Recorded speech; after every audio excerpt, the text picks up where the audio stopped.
about, man. What's up, everybody? Hey, what's up, y'all? Three young brothers in the city of brotherly love, man. We just want to talk about what's going on in the world today. We want to talk about our backgrounds, our life that we've lived as African-American males as it relates to the problem and problems in our society today. And a plethora of colors, so showing that your color of your skin does not necessarily dictate how you are perceived. To be black is to be black in our society. Black is black, right? We all been through it. So I guess the first thing to touch on. Well, I would like to touch on your situation first because you have actually just had an incident or a situation with a police officer. Why don't you describe your situation? Definitely. So for those who didn't see my Facebook story and post, and I wrote that real emotional literally as I walked in the house. You know, I had a random interaction with another driver, and you know, first thing I said to myself was, don't do anything stupid because I'm already going to be wrong. So again, you know, part of one of the problems is that as a black male, you know, we're programmed to think about things not from a perspective of right and wrong, but from a perspective of if it's close enough to be perceived as not liked, I could suffer severe consequences because of who I am. And you know, I had a lady pull up behind me. The light was broken, so we were already, you know, long traffic line. Frustration was definitely being built. Light turned green. She beeped at me. My reaction was, don't beep at me. I pressed the brakes, and the light turned red again. The car next to me pulled forward, so she pulled up next to me. I had my window cracked, and she literally leans over and goes, "You fucking nigger." And I was like, wow, okay, I'm not in Indiana, Pennsylvania anymore, middle of nowhere, you know, 11 years ago when we first got up there and experienced those type of things, being city kids and experiencing, you know, a different type of, I guess, people in general. And I just could not believe it. Light turned green again. I sped up, turned signal, got back in front of her. And the way we were on the road, I was able to drive like 10, 15 miles an hour so she couldn't pull around me. And of course, that frustrated her. She beeped her horn. She kept beeping her horn. We come to the next light. There's a cop pulled over on the corner talking to somebody. And I didn't think nothing of it. Light turns green. She's behind me. I pull off. And I look at my rear view and I see her waving at the cop. So I said, whatever. Get to the next stop sign. It's a 2-lane road now. I get to the stop sign. She pulls up next to me. I turn left. She pulls straight. I'm about 2 blocks up, 2.5 blocks up from making that left. I pull into my driveway, go in the back of the house. I get out of my car. Boom. Cop car pulls in my driveway. So I thought to myself, huh. He gets out and says, what's up? I said, you tell me. He said, lady said, you tried to run her off the road. I said, well, that's not true. He said, okay, well, what happened? I said, I drove 15 miles an hour. While she was behind me, she got pissed off. And he said, okay, all right, cool. Well, doesn't seem to be that big of a deal, but I'm going to need some identification. I said, why? I mean, I'm home. This is my house right here. He said, well, you know, I got to file a report. I got to put this down. I said, file a report on what? He says, on me being called. I said, well, you were called on a situation that didn't happen, and you just asked me what happened. I told you what happened. So what are you reporting? He said, look, I need your information so I can write this report. I said, okay, well, do you have her information to be able to write, you know, the report with her side of the story as well? Better yet, are you writing a report using the testimony of somebody that made this call, made this claim? He said, look, give me your ID or I'm going to write you a citation for the tint in your window. Now I'm being threatened. I guess you could perceive it that way, or given an ultimatum. I didn't like that. I voiced my opinion. And then another officer came down. He was the one who de-escalated the situation. He said, whoa, everybody calm down. He said, look, man, we just need your ID. And you know, we can all go home.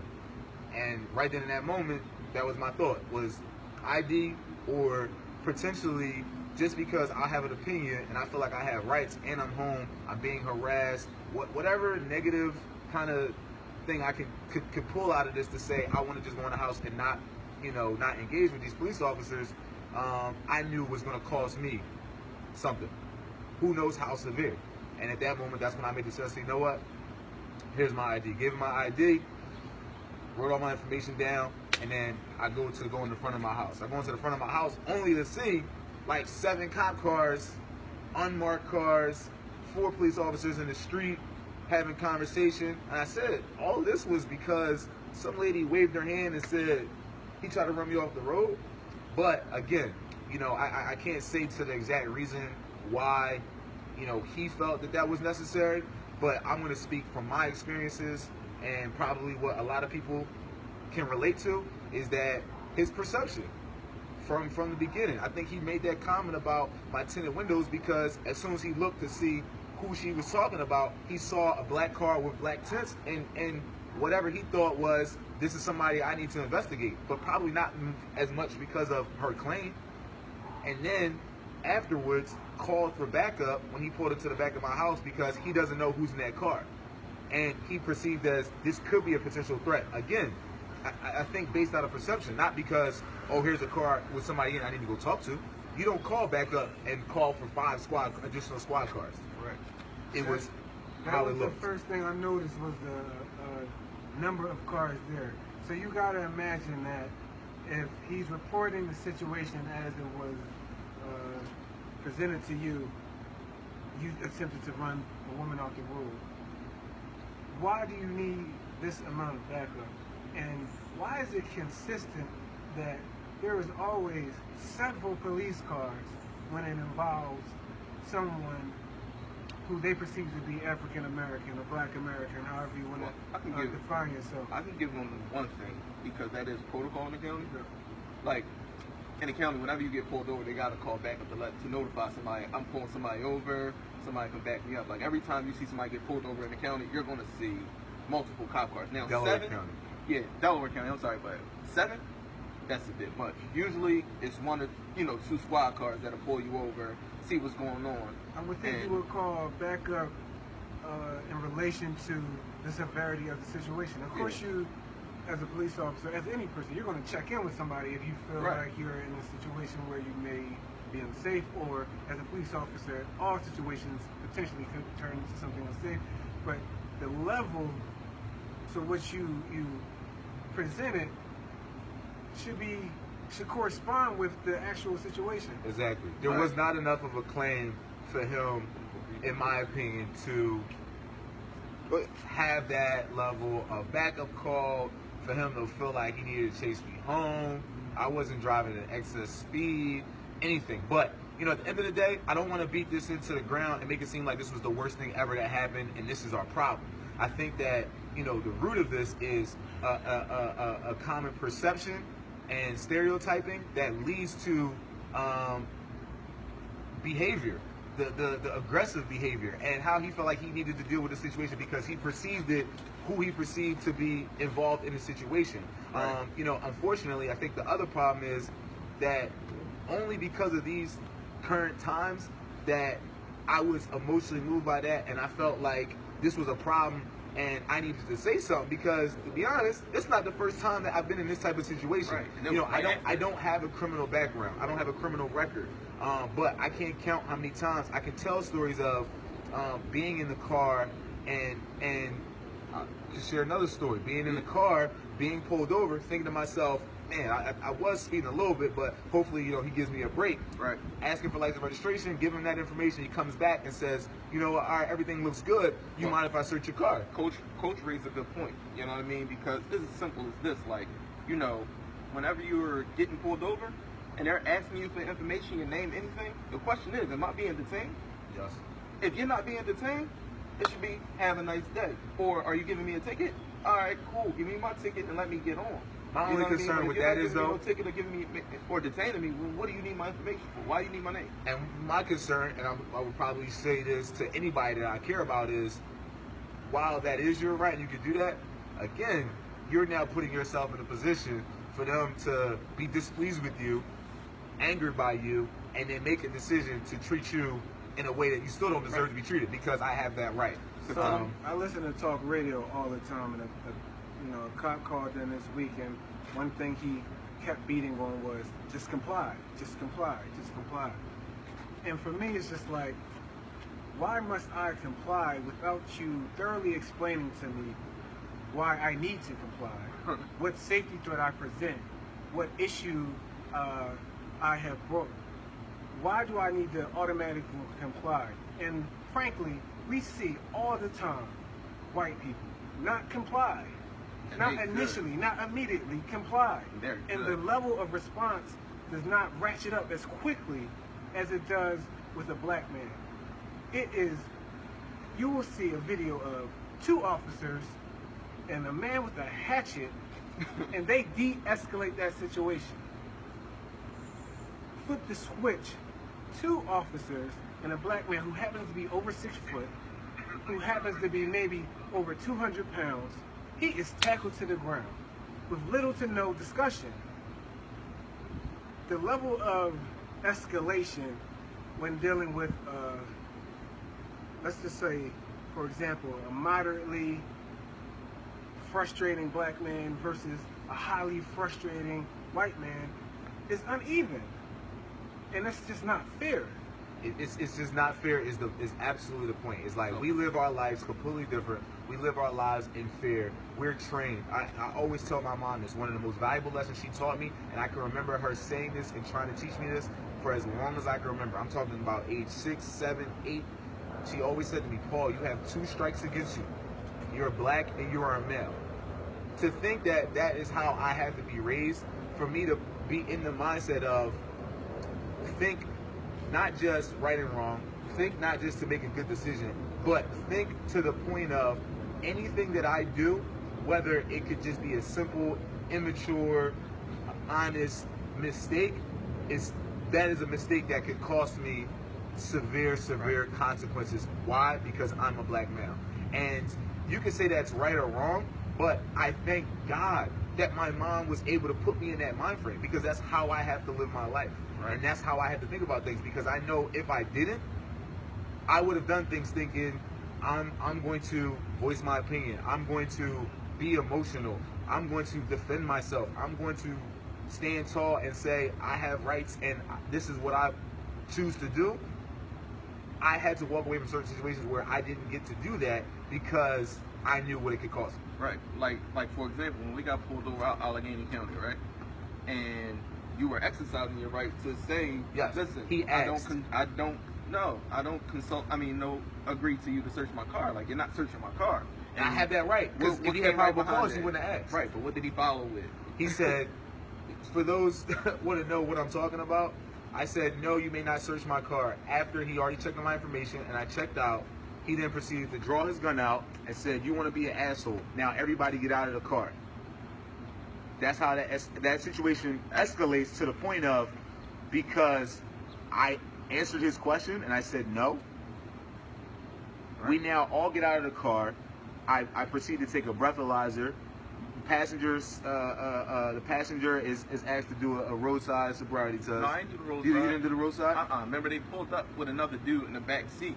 Oh yeah, and then backup came. And another call came. Exactly. So another cop took him out, asked him questions. I had to take a breathalyzer test.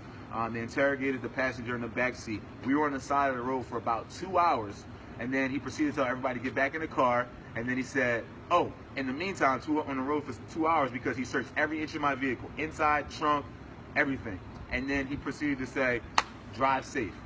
I didn't get why I was being pulled over. I didn't get a citation for anything. I didn't even get. Oh, no, you got him. Remember, we got pulled over because we were speeding. I was definitely speeding, but and he the didn't cop give me was a ticket. riding behind us with no lights on. Yes. Remember, he was riding. He said I was behind y'all for like 10 miles with my lights off. Yep. He said y'all was doing at least 90 miles per hour. We were speeding. Yeah, you know what I mean? So that was one thing.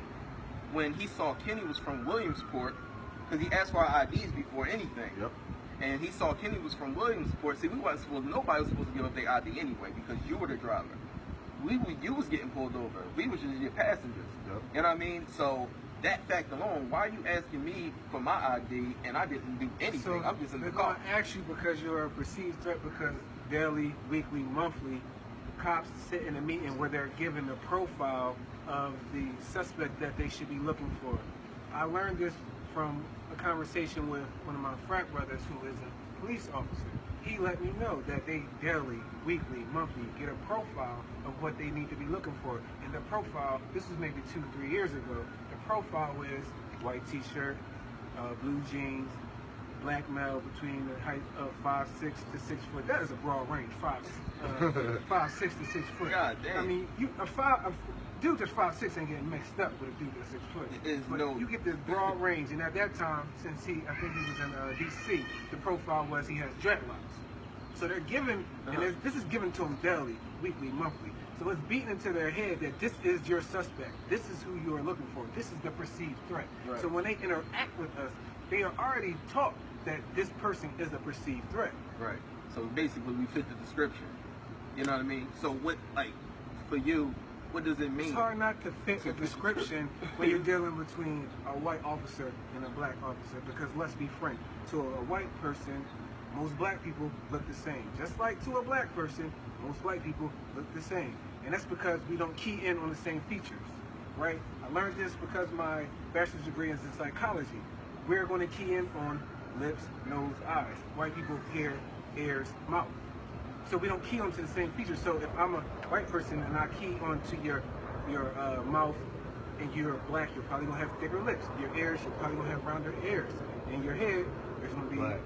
relatively the same. We don't got a broad range of hairstyles. Right. Right? And for the same thing for white people. We're going to see them all with relatively the same type of nose. Right. We're going to see them relatively with the same type of lips.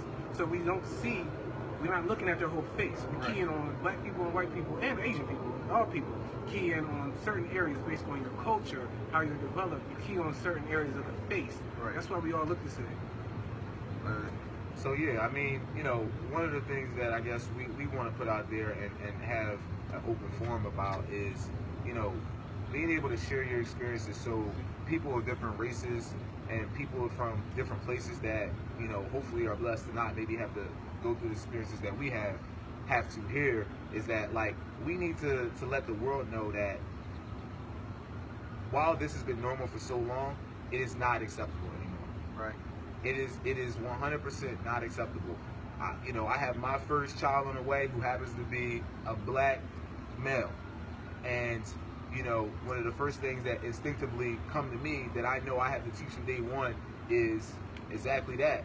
Is being behind the 8 ball as far as how you're going to be perceived, how you're going to be treated, and how you need to deal with certain situations. But not because, again, you know, it's good moral character or whatever the case may be, but it's to protect yourself because of what the consequences could mean for you.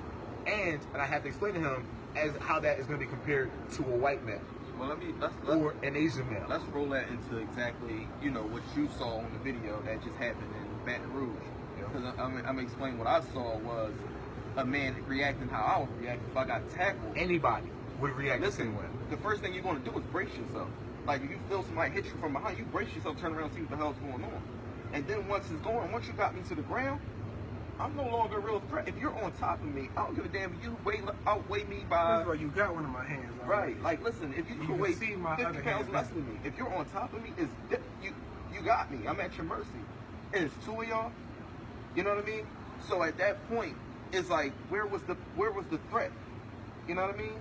And that, what they felt, or what the media or the police failed to understand or acknowledge, is the fact that he was no longer a threat when he was on the ground. Well, but he was a threat. Really a threat. And what we also need to know is that those 2 officers have had multiple issues in the past. Right. So we're not even talking about officers who I would say are stable. We're talking about officers who should have been heavily monitored. Right. And officers who have had multiple issues in the past. Why are they partners? Right. Right. But who are they policing? You know what I mean? Like, who's really going to give a nod or a certain you know, determination as to you're not fit to serve in this community because of these issues lingering? There's not that much transparency, at least for us especially, because we're not going to the police station saying, yo, what type of guys you got around? Like I tell you, the cops walking through my neighborhood every day. They don't say nothing to nobody.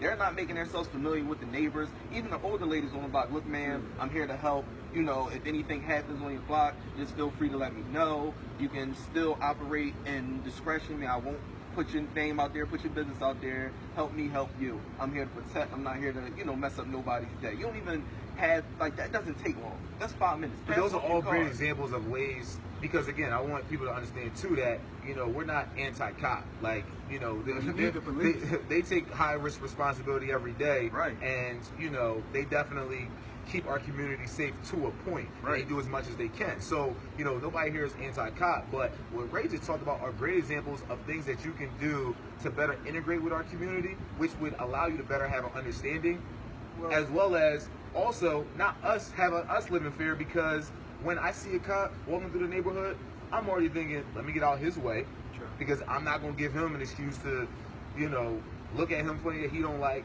you know, to have him look close enough to say that I look like somebody else that he's looking for. Right. Again, all of those things are fair when we see that, as opposed to me seeing a cop that I can go, hey, what's up, Officer Franklin? He goes, hey, what's up, Paul? That type of comfort that'll give you across the street from a 7-Eleven. It is cops there literally every 15 to 20 minutes. Right. I have not met not one of them. Right. Ever. 15 to 20 minutes. It is a steady rotation. Right. Like, I feel safe in my neighborhood because there's cops everywhere over here. But I can't tell you not one of the names. I can't tell you not one who has ever spoken to me. Right. They asked you a question because they were knocking on one of my neighbor's door. Does somebody live here? Not hello. I'm just trying to figure out blah, blah, blah. And you don't even need to tell me what you hear, but just hello. But you're knocking on my door in my neighborhood as a homeowner here. That's why, you know, keeping us, like, the fact that they can, only reason they can even come into our communities and do what they want, you know what I mean, is the simple fact that we have no cohesiveness. We don't stick together, you know what I mean, in my opinion. There's a divide, like, both between us and them, and each other. Because we looking at the boys on the corner like, yo, you shouldn't be on the corner anyway. You dig what I'm saying? But instead of us saying, yo, get off the corner, like, y'all not going to do that around here, you know what I mean? If the cops came to us and say, yo, we just want to know who the nuisances are in the community, you know what I'm saying? It'd be easy if the community stuck together and say, listen, him and her, they got to go. Like, you know what I'm saying? Get them out of the community. They're not out here doing no good. They're just, you know what I'm saying, bringing more. What alternative are you giving them, though? Is who? These people who are doing wrong, what alternative are you giving them? Well, that's a whole different The pre-K to prison pipeline has been well documented, has been scientifically proven as a fact. Pre-K to prison pipeline is real. Black children are being suspended. I don't know how you get suspended in pre-K. I didn't know that was real. I didn't know that was a thing until they started reporting on the news. You get suspended in pre-K, you're more likely to go to prison. Yeah, no, you're missing valuable education time. Smash was saying, you know, we want to mentor some of the kids at the school.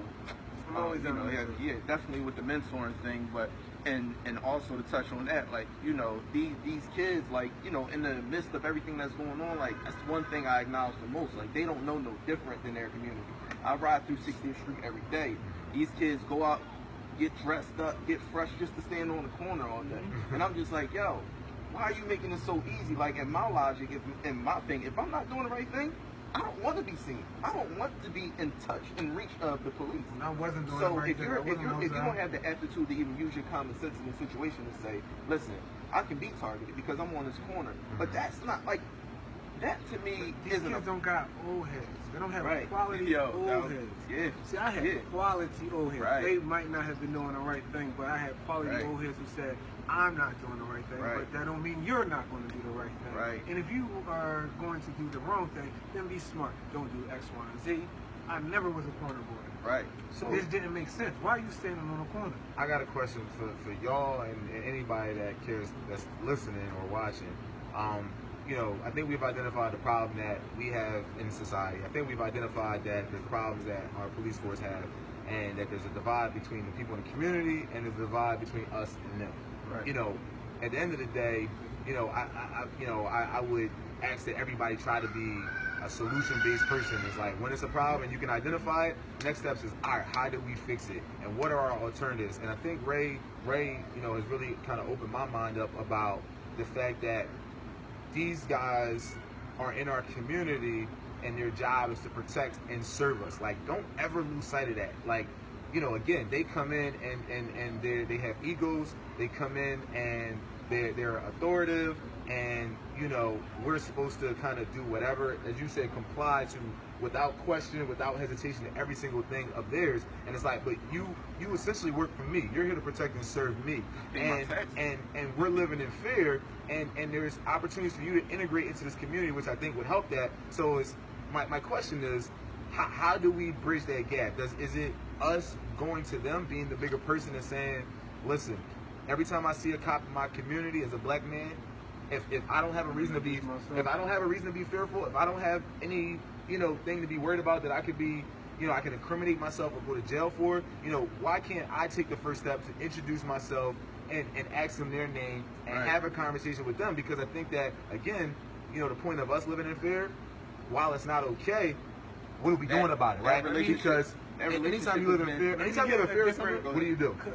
You face that fear, right? A couple different devil's advocates. If I'm a young black dude, right, who has not ever left the city of Philadelphia, why would I want to go up to a police officer when I have had no positive experience with white males? Right. I haven't had positive experience with police officers. I know I have friends. I'm not even talking about police, but just white males. Why would they do it? No positive experiences. We set the example. You talked about old heads. We set the example. Right. If it's those same corner boys out there, that I might know a couple of them because whatever, I know his brother, whatever the case may be, the same way we like, yo, John, what's up? Look, you good? All right, yo, y'all be safe out here, right? While I have no, doing with them, or I'm not involved with what they doing out there in the corner, they still in my community, I know them, and I interact with them, and I see a cop coming out the 7-Eleven, again, officer, how you doing? Or do you patrol this area?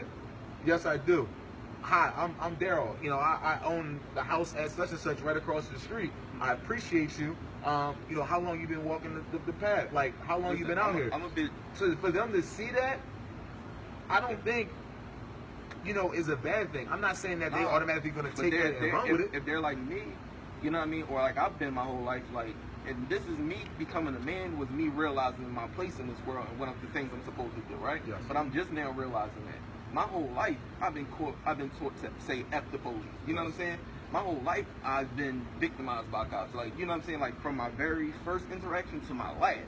You know what I'm saying? So it's been nothing but bad experience. And if I'm using any type of human nature, it's going to tell me this is going to be a bad experience before anything happens. Absolutely. You know what I mean? So if something has to how do we change that? Something has to happen to contradict that. I got older to realize, maybe I need to interact with this cop. Or it took for me to see people that I knew, that's cops that I know are good people, like, yo, he a good dude. Like, he's not like that. So why am I being treated like this? You know what I'm saying? But then it comes into play like, yo, but I fit the description. You dig what I'm saying? And these are the type of people they're used to running into. They're used to running into people that look like me. They're not used to, so they're going to treat us, they're lumping us together. They're not treating me like an individual case. Prime example, we down South Philly. I pull over the big rodeo. Cop lady pull up behind me. Instead of her thinking and using her common sense, like he's just picking somebody up, I need to see IDs. She didn't say, tell me why she's pulling me over, why she even pulled behind me, because I was parked at the time. You know what I mean? So basically she identified, but that was another bad taste in my mouth. Like, yo, like, why are y'all treating me like this when all I'm doing is picking my cousin up? Like, or another time where I was in the car picking your cousin up, and the cop walked up to the car and said, "Who got warrants?" That's how you're approached. So when that happens, that's jading me. That's making me feel like, yo, if it's us versus y'all. And I don't disagree because I've shared some of those experiences. But that's the type of empathy I got for the young boys, because it's just like for them. I'm not saying they're wrong or it doesn't make sense as to why they think like that. I'm talking about how do we fix it? And I think that we're at the age and we're mature enough and we have kids now that, while I still wouldn't say I've had positive experience with police officers, or I feel like I trust them, or, really a whole bunch of positivity, besides the fact that I would never lump them together because that would be contradictory of how we're treated. You know what I mean? I feel like we can still bring ourselves, being at this point, to be the bigger person, to set an example that who knows if it has an effect. But if that becomes a trend, if we're able to integrate more and bring us closer together, I mean, even if it's an inch, that's closer that it might save somebody's life, because that cop goes, I know him, I see him sitting on the step of Miss Catherine's house, because I know Miss Catherine, she's such a nice lady, she bakes me a pie, whatever. There could be now positive association that makes him go, you know what, let me stop for a second and give this man a different type of approach, a second thought, whatever the case may be. Or he just won't approach you with his hand on his gun. Exactly. It can make a difference. That's my point. What is you doing, Tyrone? Like, chill, dog. Listen, I'm never probably the smartest guy in the room. At least I try not to be. And while I think all day now, like trying to figure out, like, what can we do about it? I mean, I think that's a good first step of just better coming closer together. I like where you coming from. I come from the more of a legislative mindset. Police need to be coming from the community in which they're policing. Why, if I'm a police officer, why would I want to develop relationships in a community that is not my own? That I already have preconceived thoughts about. Oh yeah. Oh, 100%. I'm probably initially being linked up with a partner who has some experience, and his experiences may not have been the best experience, so he's teaching me based off of his experience. Yep. Again, this is not my community. I already have a negative perception, so why would I want to invest myself into this negative community? And maybe this is not even my long-term goal, right? Right. So for me, it's legislative. There needs to be legislation passed that designates a certain percent of, let's say, the 15th police district, which is Frankfurt, right? A certain percentage, 50% of the police who are policing the 15th police district need to be from and or living in the 15th police district. Right. Because it makes a big difference if I see you on the beat and then I see you coming home from work. Absolutely. Right now you're my neighbor. You're not just another guy, right? You're my neighbor. Right. All our interactions aren't you in your police uniform. Right. Because even that does something to me mentally. Right. I'm seeing you in civilian clothes. I'm inviting you to my barbecue. Right. You're inviting me to your barbecue Right. because we're neighbors. Right. We are doing block parties together. We're cleaning together. Right. Right. I think that's one of the first things that needs to change. It means community. So Right. you're truly protecting and serving your community. Right. And that will make a difference. Now, we've identified things that maybe we could do, right? And still things that need to be done. I think along your lines of us coming close together, even if we take a step forward, we still need the other side to be able to take a step forward. And I think that starts for them is identifying, acknowledging, and taking responsibility for the fact that there's a problem. And and as a majority, they're doing things wrong. Right. I'm yet to see a police officer, Rosenberg, my man Rosenberg. I mean that shot he took at the cop. Oh, no man. pun intended. Probably bad choice of words. That phrase that he used when he talked to the cop is, he was tired of you guys always trying to find the right words to not incriminate somebody or make it seem like they've done anything wrong. But yet, let a black guy, kind of just have his name flashed on the news as a suspect. He will has to fear for his life. He will spend the rest of his life trying to clear that thought that's now in people's heads. Right. But we watched these cops murder this man, and cops still, I'm not seeing enough come forward and say that is wrong. He handled that the wrong way. This is a problem. That definitely is a problem. Right. Like we need, police officers that are again, here to protect and serve us. We need them to take a stand and say, I can do better, and I'm saying because I accept responsibility of my brotherhood. Right. I saw, Fatima, we saw your question. I saw Fatima just add or elaborated on the point of, walking up to the, speaking to the cops and acknowledging them and stuff like that. She said, whether that would be a good idea to take that approach, or whether, when we have like a block party or something like that, to invite the cop over. We having a block party, come have a plate. I gotta know the guy, interact with the guy before I invite him to my house.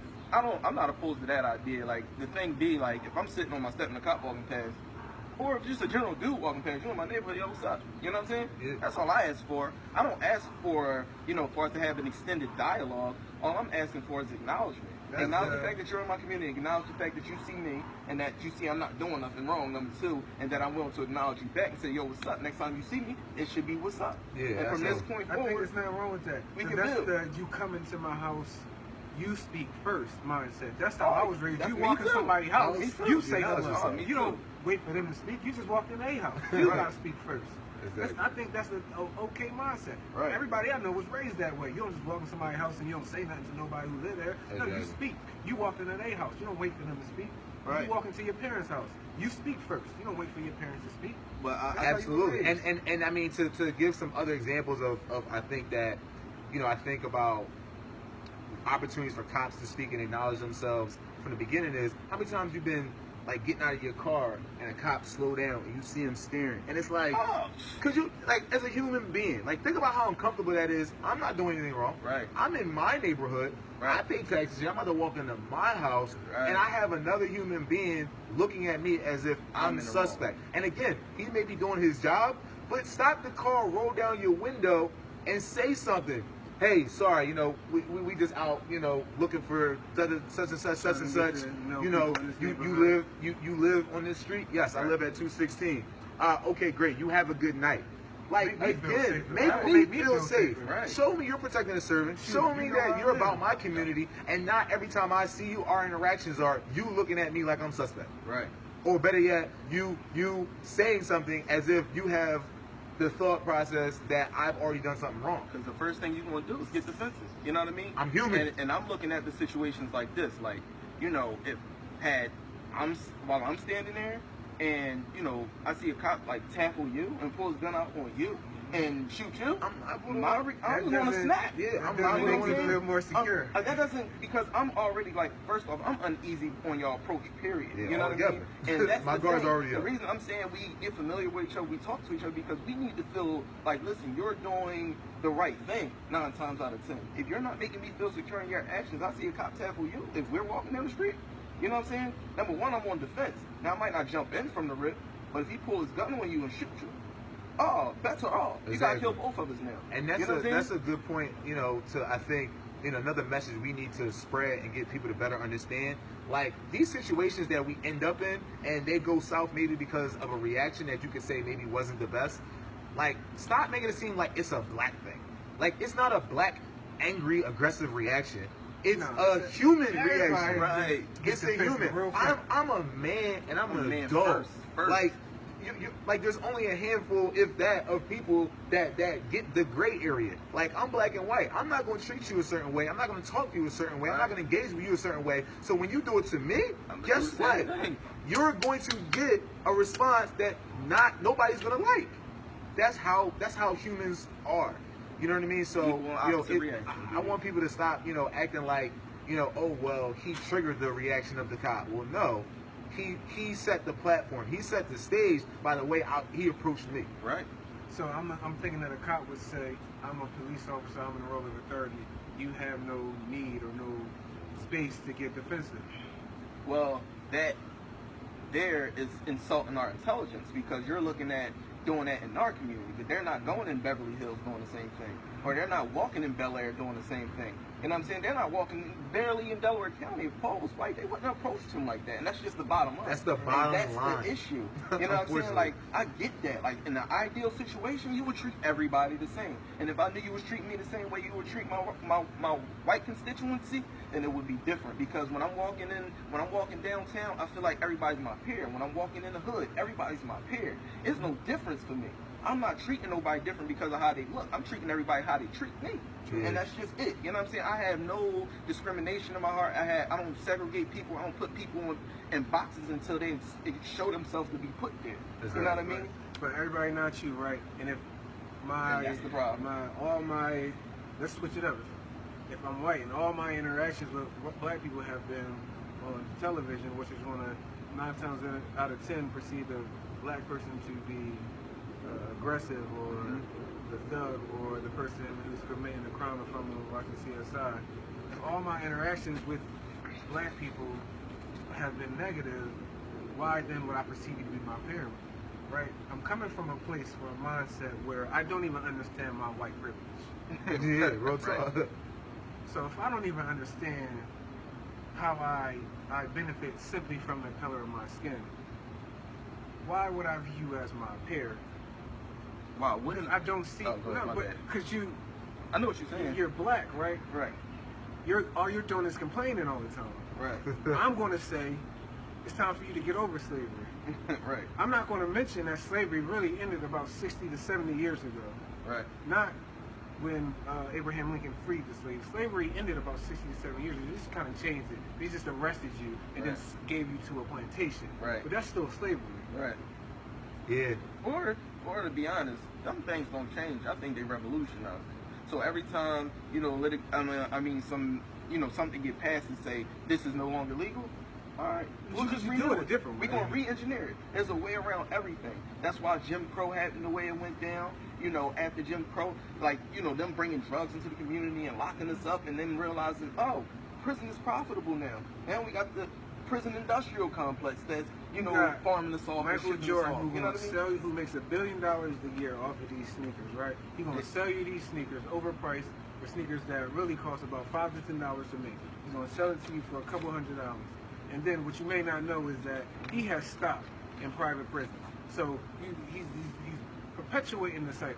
I'm gonna sell you the sneakers, recognizing and seeing on TV that you're fighting and killing each other for it, then getting arrested and going to jail and making a profit off of you going to jail. So how can we as as a people. For the record, meaning I'm a as- sneaker guy, man. No, listen. I love Jordan. But look, how can we as a people, as a community, be better? Like, what do we need to do different? And I'm not talking What about the billionaire you I'm see not talking wearing about Jordans? I'm not talking about to gain mercy from the cops, Yeah. but to better manage our relationship with ourselves and the government and be treated Real quick, We gotta real quick fix before we touch on ourselves. that, I just want, because like people are definitely interacting with us. You know, Fatima, like to your point, I would love to get to that point where not just are we having conversation, like we're having people like at our cookouts. The first point, like I feel like, you know, I would love to have people, you know, at our cops, at our cookouts and that kind of fun stuff. But I think we have to get to that point. I think you also make a good point about the manners. So I was going to use that to answer your question. That's the thing that we can do together as a community, is have that same approach with each other. right. Like how many times in Philly, you know, you see somebody you don't know, you get the side eye, right? The bull grills you, you grill him back. And you already kind of on edge with each other. Well, I'll be on edge, but I stopped that. I let it go. All right, I'm laughing so because take I'm it a like, step further. Yeah. So then take it a step further. How you doing? Like, Yeah. how often are I we was about to speaking say. to each other? Right. Good morning, good Right. afternoon. Hey, what's up, my man? And you know, it was I funny. mean, It was funny. we have been taught to fear each other as well. Let's Absolutely. not But look, act listen to it. I was going to say, like, the last thing I'm going to say on the point real quick is how many people in our community, or who are the people in our community that oftentimes speak? the older people. Older people. Right. So, you know, we're not old, but Yeah. we're elder in this younger generation under us. Like, why don't we start that trend earlier? Right.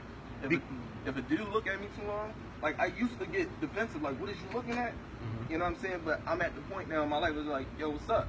You know what I mean? And depending on his what's up, I can gauge where his energy is. But it's just like, dog, like if you're gonna look at me, acknowledge me, yo, say what's up.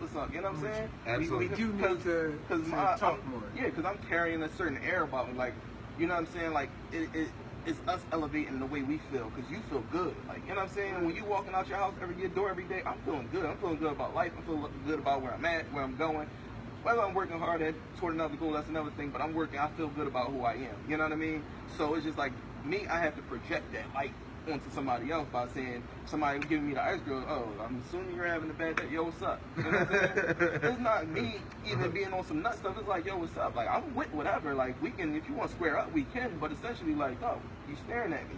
Say something. Speak your piece. You got a problem? Say it. You know what I'm saying? But it's just Janelle, I'm guessing that the right to carry a concealed weapon was not meant for blacks. Absolutely not. Well, they didn't I'm know we licensed get this to far. carry. I'm licensed to carry In too. Pennsylvania, you do not need to have a separate license to carry a weapon and to have a concealed weapon. Listen. My license to carry covers concealing my weapon and driving with my weapon loaded in my vehicle. But no, I do think about that as well. I do fear, like, when I've gotten pulled over and I've had one of my guns with me, I've never told the cops I got a gun in the car. Oh, Because yeah. I'm asking, in my mind, I'm asking for them to want to look Bust in my my car. ass. What you No, got they- your gun for? I'm like, you If gonna I'm white, bust they're my not going to ask me what I got. Right. No, But I absolutely not. know I got these tattoos on me. I ain't that But listen, brown, I'ma tell but you the these truth. brown freckles on my face indicate that I ain't I white. do want all my brothers to know, like, if you're capable, dog, get one. Yeah, Get get one of yourself these, your yo. license to carry. You got the police Exercise your sign right. on the back. Exercise your right. It's your right. Have your Get weapon. your license to carry, yo. Get I don't trained care. in using the weapon so that you're safe and I have don't- safe practices with the weapon. I don't care what reservation you have about defending yourself or carrying a gun or guns, period, but I'm going to tell you like this. It's better to have it and not need it than to not have it and need it. You understand? So, whatever the situation is, you know what I'm saying? Like, I'm not a violent person. I don't plan on, I hope and pray to God that I never have to use my gun. But best believe I'm going to protect my family and protect my body, because I believe in self-preservation. And you have that right. And that's my right and my God-given right, and I'm That's going to what the exercise. NRA fights for. I I mean, don't they care. haven't spoken up lately. You know what I That's mean? what If they fight if they for. abolish guns, just know only the criminals gonna have them. And guess who's gonna be a criminal that day? You know what I mean? It's not about, you know, it's not about going out to hurt somebody. It's preventative maintenance, meaning somebody ain't nobody gonna hurt me, not if I can help it. And you know, that's the last thing they want us to be able to do. So don't get disenfranchised.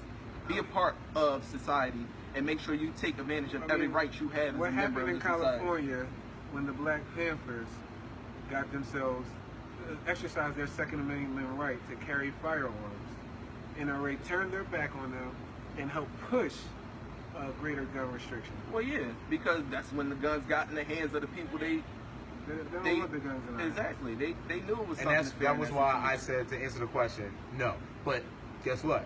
That doesn't mean we don't have the right. Right. It just wasn't meant for us. And I think that breaking kind of any wall down is just beating on it, right? It only takes a certain amount of time, more than we probably like, but exercising that right, being trained, doing it the right way, and having it being a regular thing.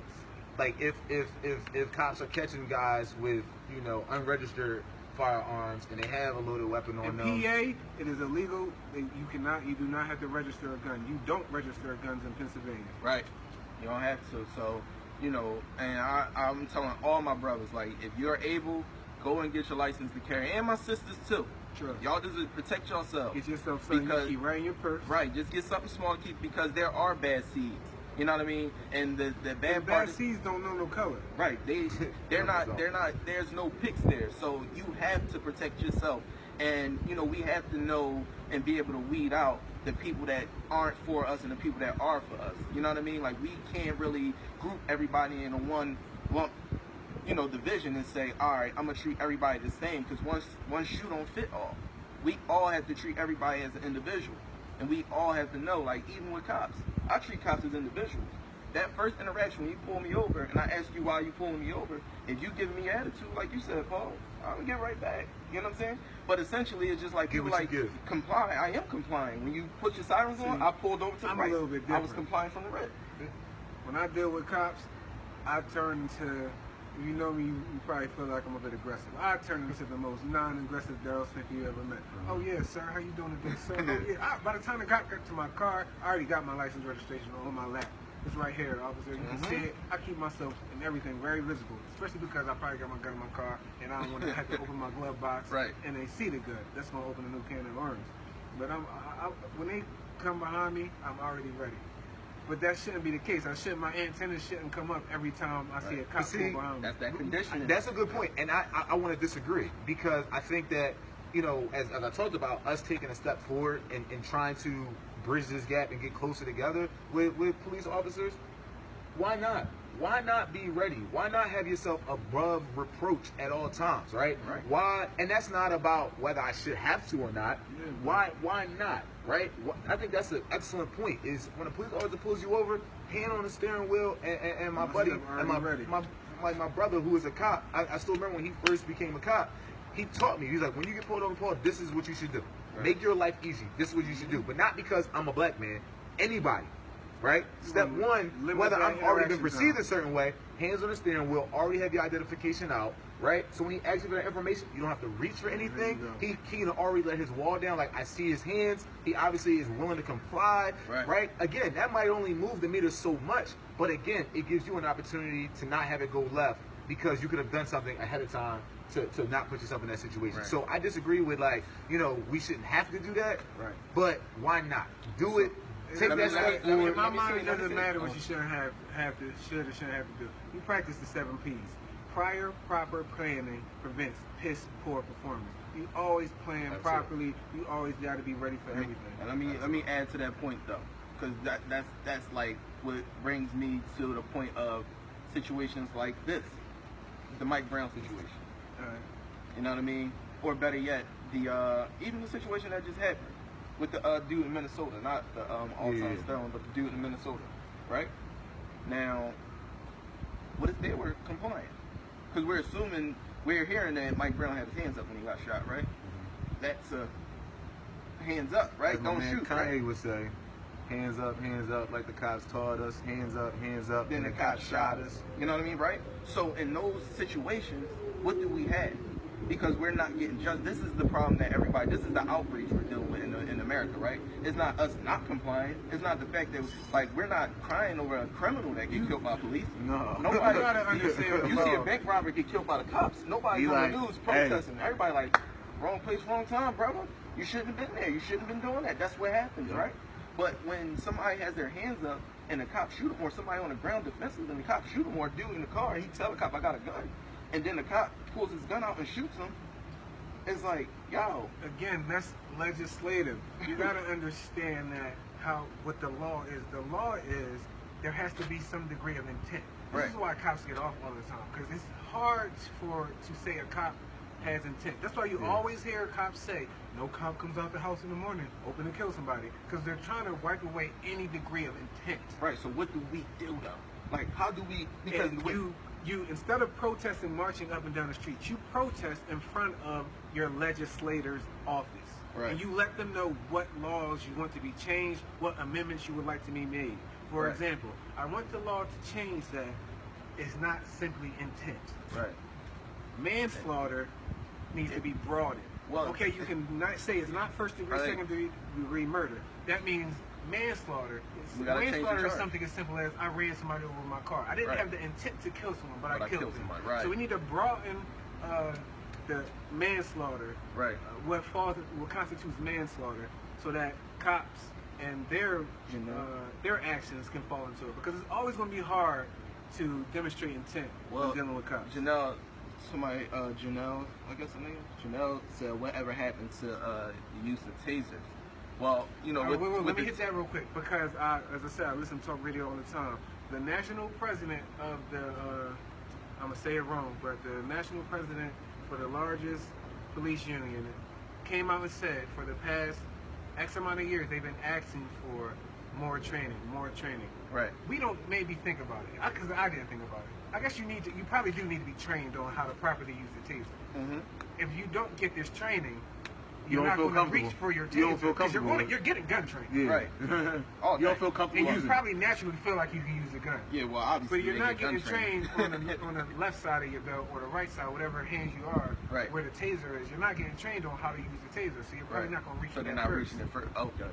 Okay, but it seems like they reach for it more in situations where... But that's why Hillary Clinton is now, she's kind of strategic with how she's doing it. Yesterday at the, church, she said she's going to put in $1 billion for police training. Let me say one thing though. Taser training. Let me say one thing though, because even if they reach for their gun first, you can tell the difference between a gun and a taser. We're not going to excuse them of that fact. Like, and especially in the situation in South Carolina where the dude was running away and the cop shot him in his back 9 times. We know the difference between a gun and a taser. Absolutely. Once you let off that first shot, you knew that wasn't no goddamn taser. No, what I'm saying is they're not. I'm not saying that they're confused with what they're reaching for. Oh, okay. What I'm saying is they consciously make the decision. Right, they're making a conscious decision because it may be that they are not comfortable with using the taser because they are not being trained on how to use the taser. Oh yeah. Absolutely. So I mean, again, I think that we know there's things that we can do within our community with each other to better, move in a direction towards, bridging the gap.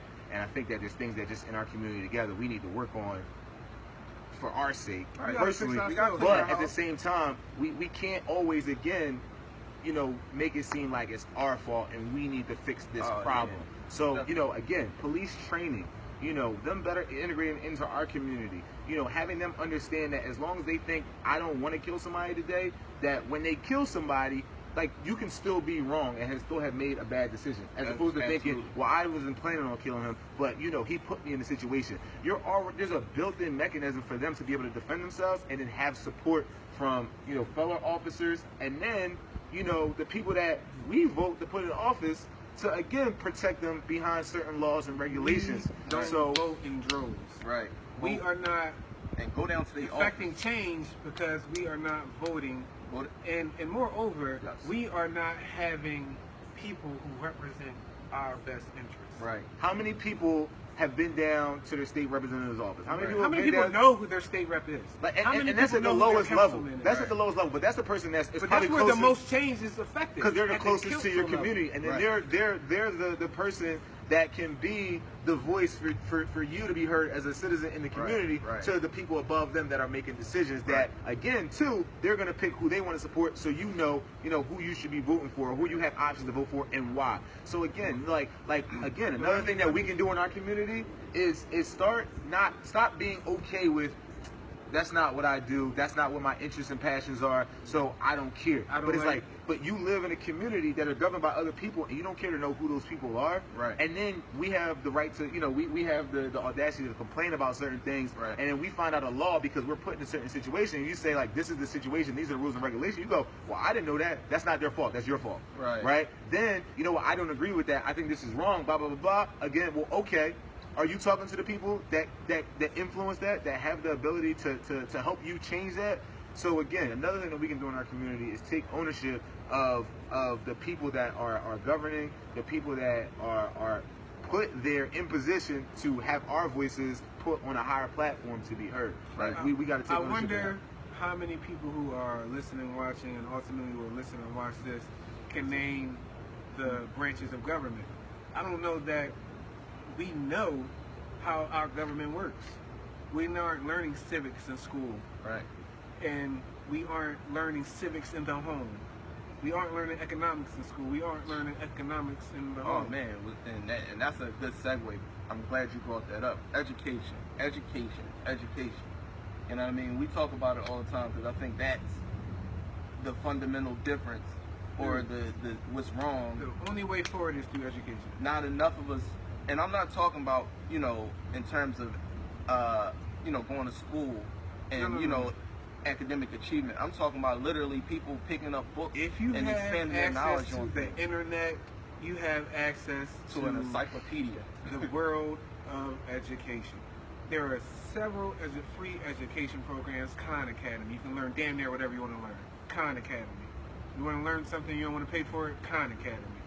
Google what it is you want to learn about finances. You don't want to pay for a finance class?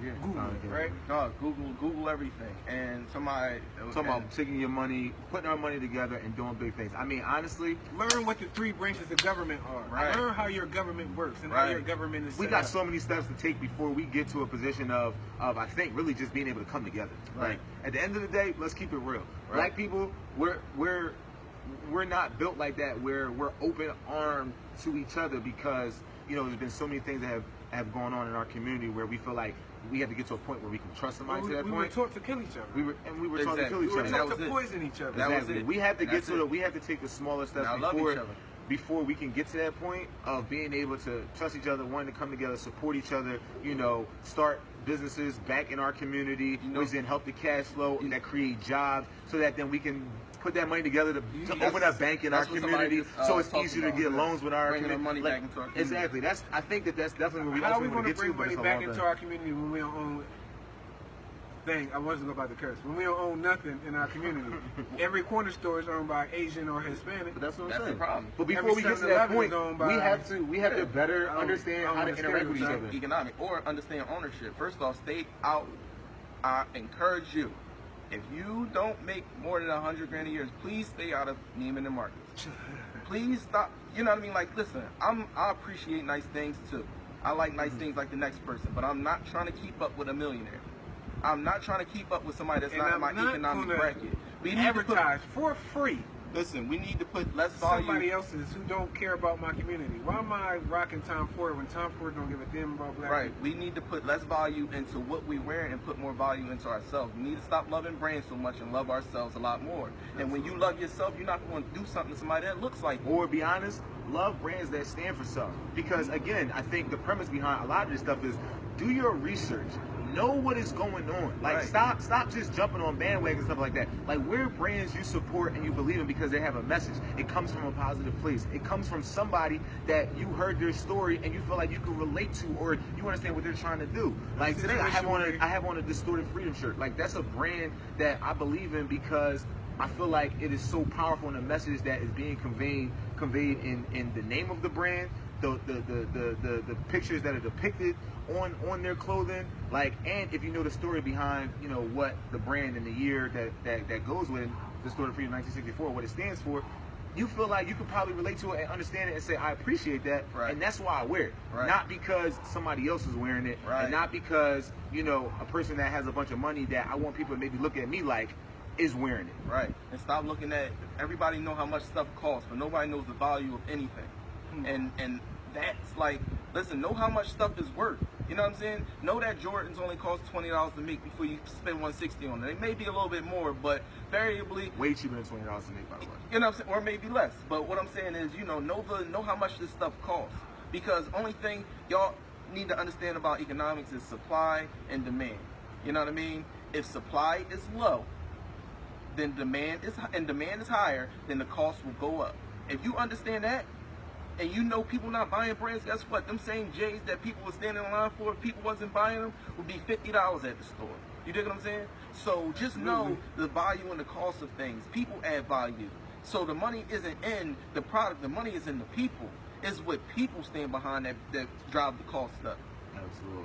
But yeah, man, it's getting dark out here, and I'm pretty I was about dark. to turn the light They on. can still see down. This is not going to be our last talk, because I definitely want to talk about social services and how we can better directly affect our community. Right. Today we focused a bit heavily on police, and next time I definitely want to talk about our community and what we're going to start doing and how we can start bettering our community.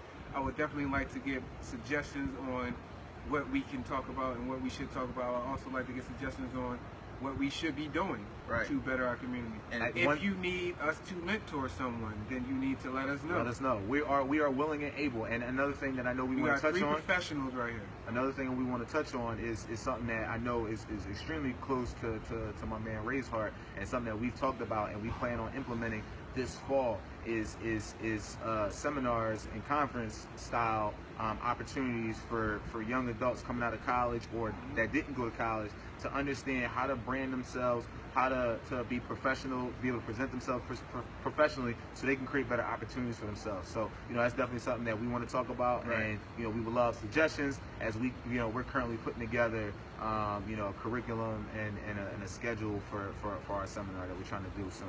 Good. So definitely I appreciate everybody that took the time out their evening and Saturday. It was a beautiful day, and y'all sat with us, y'all talked with us. The people that sent questions in and was responding to the conversation, we really are very gracious about that, because that's what we want. We want everybody to participate, but the discussion doesn't stop here. It doesn't. We'll keep this up as long as y'all want us to, if anybody wants to chime in at any time. But also what you can do is post questions on our Facebook.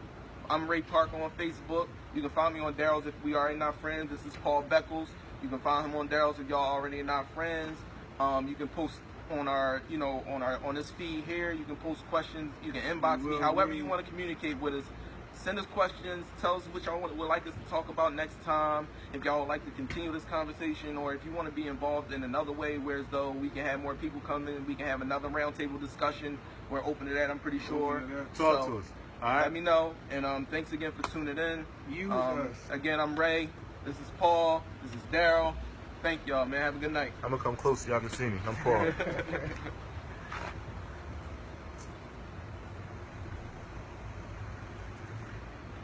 I don't know how to stop this, man.